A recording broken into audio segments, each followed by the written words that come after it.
Hello, hello, and welcome into today's episode of MSP Success Spotlight. I'm your host, Ryan Ruff, and boy, do we have a great guest on tap for you today. Coming in from Lake Oswego, Oregon, it's Mr. Matt Katzer of KAMIND. So Matt works out in Oregon as the CEO of KAMIND, working through Microsoft licensing, cloud computing, cybersecurity, a lot of great topics that we're going to get into today, and I'm excited to go ahead and bring Matt on to get the conversation started. Matt, how are you doing today? Great to see you. Great, and thanks, Ryan. This is a pleasure to be here today. Hey, well, it's a pleasure for us to have you aboard the show. Look, I'd love to have you kind of take us back to the beginning, if you will, to give our audience some insight into your world over at KAMIND and really insight into you as a person.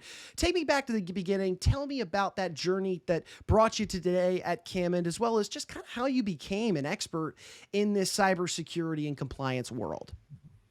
Well, that's really an interesting journey if I look in the history of everything that we've done. I mean, at KAMIND, we've been involved a lot with Microsoft for a number of years now in various parts of the organization with Microsoft, from licensing to development and everything else. But our history with security goes way back when. I was actually working as part with Intel in terms of the security team. And we did a lot of activity for the federal government, and it was always kind of fascinating. I always had a challenge between that and cryptology and trying to understand how to actually protect things and how to help businesses. And over the time, it's just become it's just fascinating how the changes. And it's always a challenge, and I love challenges. And that's really when I talk about security, when you talk about licensing, we talk about Microsoft and the cloud computing environment. This is just a dream made true. Matt, that's really interesting to hear you say, that your interest in this field kind of just generated from just getting into the thick of it when it comes to cybersecurity and coding and cracking the code, if you will. So, hey, let's start talking about KAMIND, really. I want to get a sense of exactly what it is that your company does on a regular day-to-day basis. Walk me through some of the bigger, realms that you guys focus on a day-to-day basis. Well, our business with KAMIND, we handle everything in terms of Microsoft licensing. And Microsoft licensing in this aspect is Office 365 and Azure services. And that's really where our entry with our customers always began. And then once we actually get to understand customers and understand their needs, we apply our different types of security strategies on them. And we've been involved in a lot of programs with Microsoft over the years, and a lot of beta programs that partners are just finding out today. And what we discovered, that if you actually secure the Microsoft environment for the client correctly, you actually reduce the the total cost of ownership for the client. And that's really key. And that really drives, because it's all about, you want IT in the back, not in the forefront. You want IT to just work. And that's what we do. I love that. And I would imagine a lot of your work then with Microsoft licensing then kind of lends itself almost to cloud computing. Talk to me about kind of your work in this space as well. Yeah. So when we talk about licensing today, I mean, we're really talking about Office 365 and cloud computing. Mm-hmm. And if you look in some of the things that I actually have done, we really believe in sharing information and helping our clients move ahead. I mean, it's really that classic, we want to help the small businesses really compete with the large companies, and cloud computing, how you do it. And one of my early things that we did for our clients is we actually produced a couple books these are trade books for actually migrating and configuring your desktop with Office 365. And we have like over 290,000 copies of those distributed in the market. And it really just helps customers know how to do and go to an information source that they know they're going to work and be successful with. So Matt, you mentioned a really interesting thing there in trying to get, the small businesses these days to be able to compete on a larger scale. What's it like for you, just personally, professionally, to work with a smaller business, feel like you're really making a difference in that company's, day-to-day aspects, even the company owners' lives? What's that like for you personally and professionally to work with smaller businesses on that level? Well, it's interesting too, because I feel it's just a sense of accomplishment and a sense to see how they can be successful. But really what happens is when you actually look and apply the license model and the security, what we do in our security services, for instance, and really put those things in place with a client, what happens is that the client can now focus IT resource, those internal IT resources they have, and focus those things on how to actually generate revenue for the business. Because when you look at it at the end of the day, what the clients really need to do, what our custodians, which we view that we're actually really helping manage their environments, we want to free them up so they can actually do the necessary things, so they can actually compete better and basically have the necessary tools and tools to take their business to the next level forward. I love that. And Matt, finally, one of the other big elements of our conversation today is your work in cybersecurity or security as a whole for some of these small businesses. Walk me through what your work looks like in this realm. Yeah, I mean, the security side and cybersecurity is always fascinating me. And it fascinated me from my early days when I was working at Intel's security team. And we actually would set out in the van and basically capture traffic. And you can always tell the good guys from the bad guys because the good guys stuff was always in the clear. That means non-encrypted, and the bad guys was always encrypted. So it's always fascinating to see how basically what's happening in the market. So I always been fascinated with that aspect. And so we applied a lot of those fundamental technologies and ideas of how we actually manage security. And so we actually have a client that we onboard into our security products, for instance. We actually deploy methodologies, and these are following the National Institute standard methodology of how you actually secure the environments and how you actually necessarily make sure that things just work for the client. And that's really key to everything that we do. And especially now with the advent of there's new cybersecurity standards, and also with our ability, since we sell a large volume Microsoft licenses, we also sell Microsoft licenses into the secured government space as well, and we mix both the corporate and the secured side together and give both sides, make sure they have the best of both worlds. I love that. Matt, you've got a rich history, in the corporate space, now working with small businesses. Here you are, CEO of KAMIND. Walk me through what that, transition was like for you. What was it really that made you want to kind of branch off and start KAMIND and really, make a difference in this aspect? Well, it's always been it's always been kind of interesting from my standpoint is that I really want to help business. And when Mm-hmm. I was working at Intel and looking at the things that we used to do for clients and make them successful, we applied and I working in the IT organization at Intel as well as the security team. I looked at saying, okay, I have a problem too. My parents at the time were a small business, and I was looking and saying, okay, how do I help my dad? How do I help my friends? And suddenly this became more of a passion. I discovered that the way we approach things have always been take the enterprise knowledge and methodologies and apply those to small business. And with the cloud computing, you can do all that, and you can really give people the tools that they can be competitive. And just to see the positive impact that the clients, when you actually have an environment for a small business that's secure, and you have an environment that basically is really, everything just works, the client can actually take and start driving their business, and you're seeing the scale of those businesses. And we've seen a lot of that in terms of some of our activities because we've been part of Inc. 5000 for about 3 years now. And we've seen different activities that what happens with clients that can focus on what they do best can really excel. And that's the whole secret. And that's really, I just love to see this happen. I mean, it's a noble effort. I mean, you come in, you're working with these small businesses, you're helping to ultimately free up resources on their end that then can in turn help drive their business forward. So it's a win-win situation for both sides. And it's great to see, especially being done on the small business level. So tip of the cap to you, Matt. But hey, I also want to kind of peel back the curtain a little and learn a little bit about you. Tell me about your personal life out there in Oregon. What is life like for Matt Katzer on a day-to-day basis? Well, it's really kind of fun. Oregon's a great place to live, a great place to hike and drive and do different activities. It's a very outdoorsy state. Myself, it's interesting. I love to travel a lot, but even with myself, in high school and college, I was a swimmer, and I just love the outdoors, and I always loved those type of activities. And so Mm-hmm. this is what really I enjoy. It was really interesting because when I remember years ago, I used to live in California, and I was transferring up to Oregon, working for Intel at the time, and I structured my transfer paperwork to allow us to move back.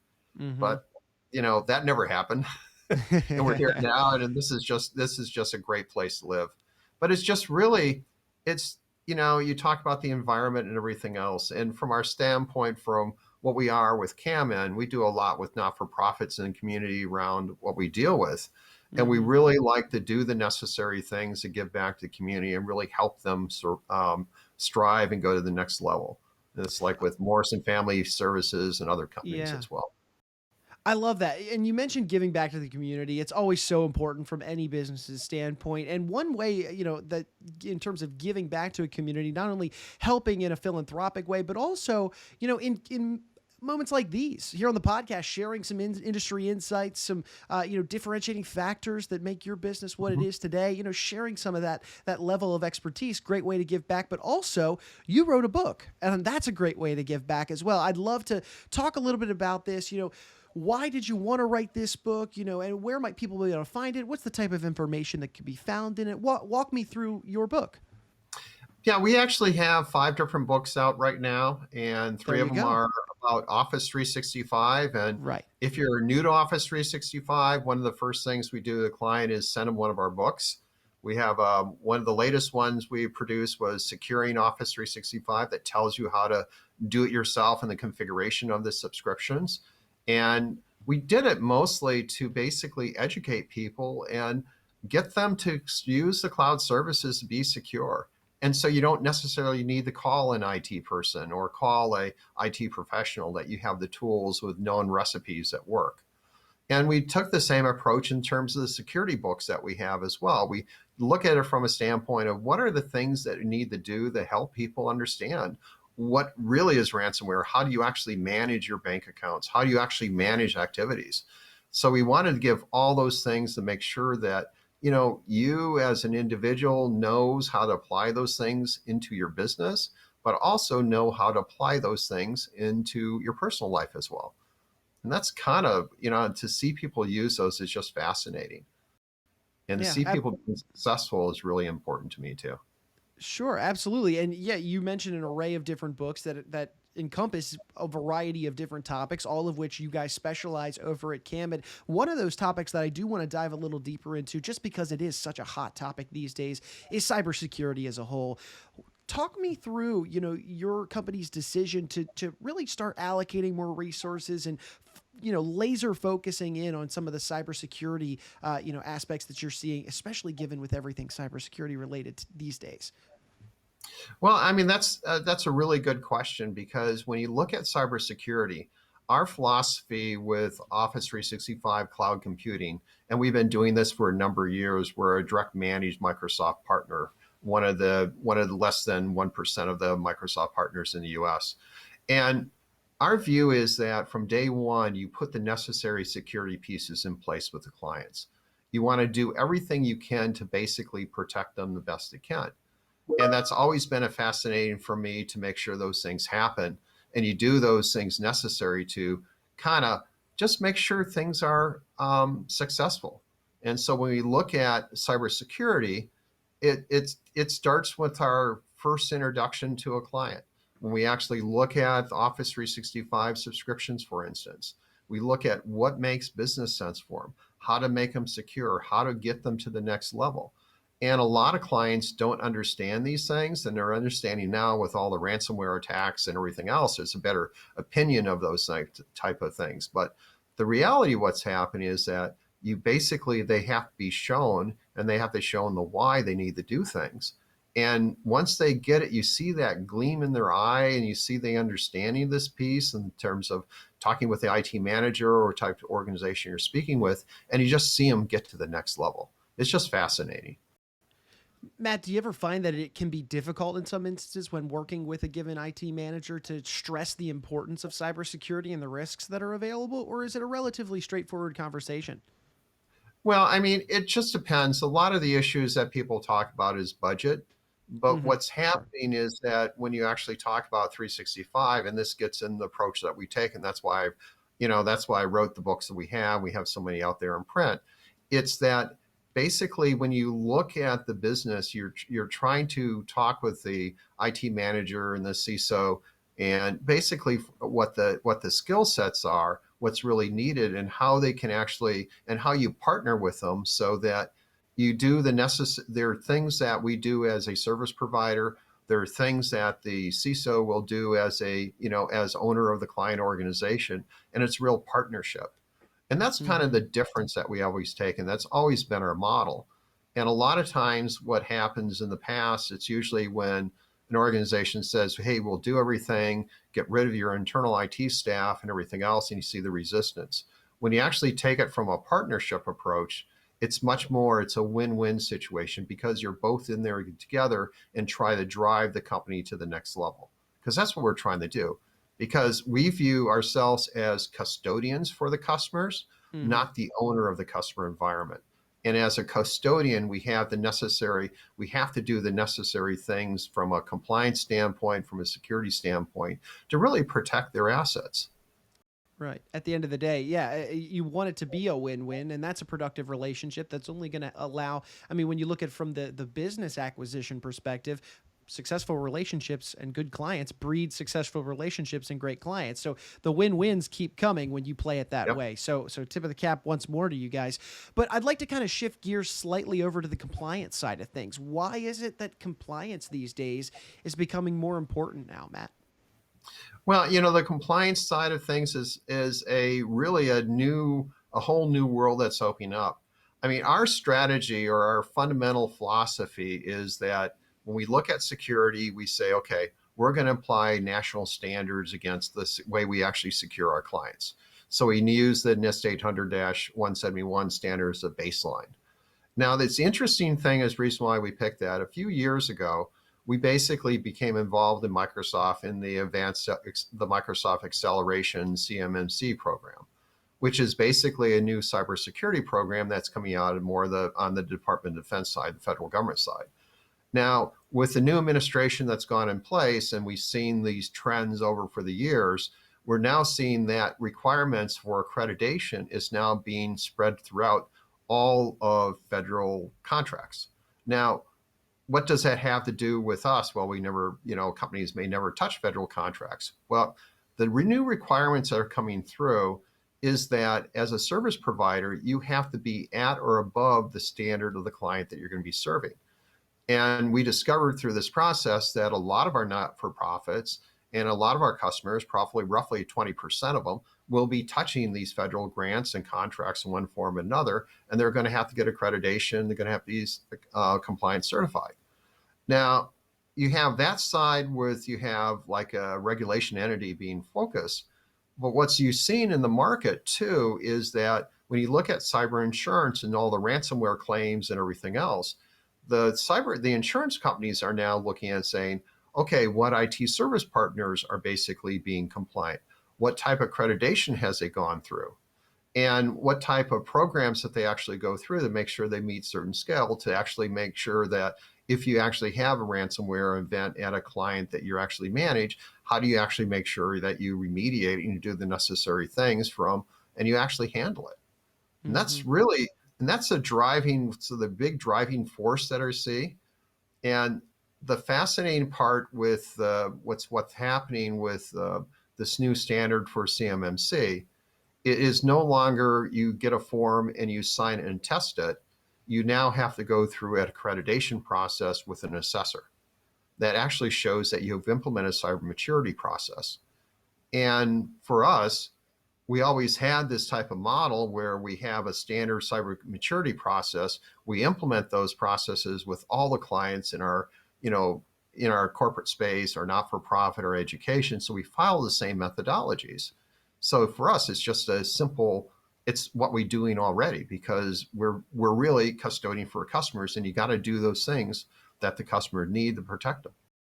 Right. I absolutely love it. I mean, a lot to consider there on the compliance front, and you guys are ahead of the curve, making sure that, T's are crossed, I's are dotted, so that way it is that win-win situation that we've discussed time again, with that relationship to the client. So when it comes to these relationships with clients and all that you guys are doing between, the Microsoft licensing, cloud computing, cybersecurity elements, all of these baked together, walk me through KAMIND and walk me through how your services differentiate your company from some of the other MSSPs out there. Well, I think when you actually add compliance in the picture, it probably makes more sense. But you step back, if you look at the different types of engineering processes you go through, and this gets a little bit of my background because early in my career, I used to work at General Motors and Ford Motor Company. And when you actually manufacture something, there's a manufacturing process. And when you look at through any type of manufacturing process, there's this continuous improvement cycle. The modern day cybersecurity model is the same thing, and that's what we actually use. Which it's no longer like I design something, so I'm a certain accreditation at a certain point in time. It is now that is where I start, but you have to continue to go through a process because the new cyber standards that we actually are using are constantly changing and being updated almost monthly and daily sometimes. And the resolutions in terms of how you actually fix them or the remediation approaches changes continuously. So in terms of the approach that we have actually taken, and we use this for a number of years, is that we have a continuous improvement methodology. So as we go through and we actually have an onboarded client to our cybersecurity model, we will go through and continuously improve their cybersecurity resilience. We'll continue to improve and do the necessary things that actually move the client to the next level, and also adopt them constantly to the next standard or standard changes or to the next threat. That's really critical today. And that's really, if you look at what we do, I would say majority of the MSSPs don't do it this way. That's good to know. It sounds like the key really there is ongoing efforts to make sure that you're staying on top of the latest and greatest. You're doing the most that you possibly can for your clients. And it sounds like that really is a cornerstone over at KAMIND. Matt, we've covered a lot of different things with regard to KAMIND. Is there anything that I didn't ask you that you want to make sure, that our audience knows about your company, yourself, maybe even the people that you work with at KAMIND? Anything else I haven't asked you that you want to share with us today? Yeah, it's just from most people, they're surprised when they talk at KAMIND because we're a kind of a direct Microsoft managed partner. And there's really not that many of us in the United States that can actually have that type of level. I mean, our peers in this environment is actually like CDW and Dell and everything else. And that's who our competition is a lot of cases. So when we actually talk about small business in the Microsoft concept is really anyone below like 2,000 users in a company. Sure. And that's kind of how you look at it. So, when you talk about client bases and how you handle things, it's really fascinating because what you do for big companies, and we have clients that are maybe 4 or 5 users, and we have clients that are a couple thousand users. And the methodologies you use apply to everyone. We all are in this together. We all have to do the same thing. We all have to make sure that we're basically securing things the same model. And we have clients in 37 states and 11 countries right now.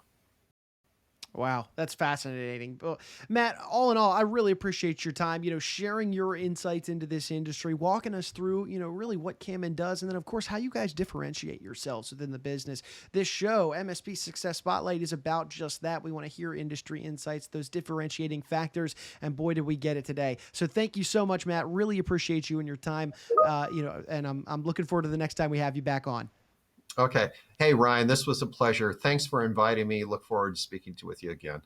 And hey, of course, we want to thank you, our audience, for joining us for another episode of the show. If you liked what you saw today, you liked what you heard, feel free to like, comment, subscribe, share this information with friends, family, colleagues. This show is ultimately meant to benefit you, the consumer, to learn about, the different avenues out there, the differentiating factors between, MSPs, and really how these businesses are driven forward. As Matt mentioned, there are a handful of resources that they've developed in the form of written content, books that are all available on Amazon. So feel free to search KAMIND on Amazon. You'll be able to find all of those resources available.